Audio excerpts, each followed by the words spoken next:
Okay. So, good morning, students.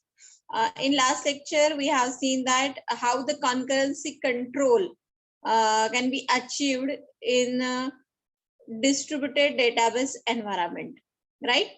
So, all of you have to know that in the distributed database, they're having the different sites are there, and all these sites are interconnected with each other by using intercommunication network, right? And how the data can be stored in the distributed database? How the data is stored? Anyone? Data storage. How the data is stored in distributed environment? Anyone?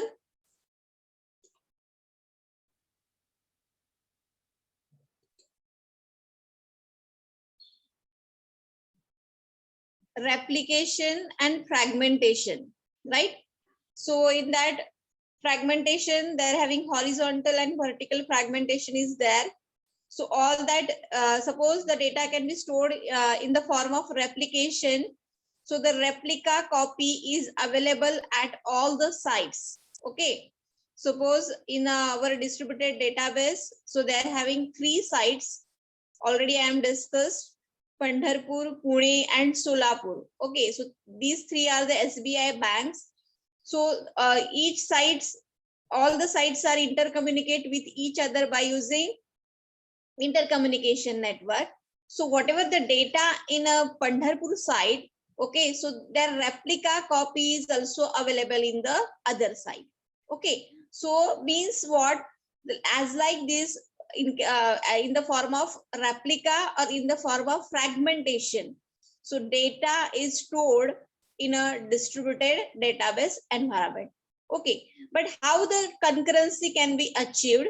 So already I am going to discuss that single lock manager approach. Okay, so in the concurrency control schemes, already we have seen that in the distributed environment, in case of our normal DBA, in case of relational database environment, the concurrency can be achieved by using lock protocols, right? Lock based protocol.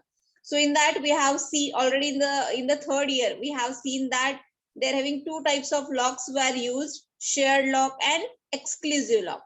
Okay, so when you are going to use that shared lock, anyone?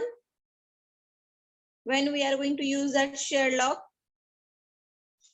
if transaction wants to only read the data item, okay, if transaction wants to read only data item, फक्त data read करायचा असेल, so in that case that particular data item is locked, but it is in that we are going to apply that shared lock. Okay, so other transaction can have that data item, so that's why the name shared, anyone can be shared that.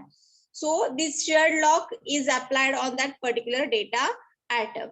Okay, then exclusive lock means what? If transaction wants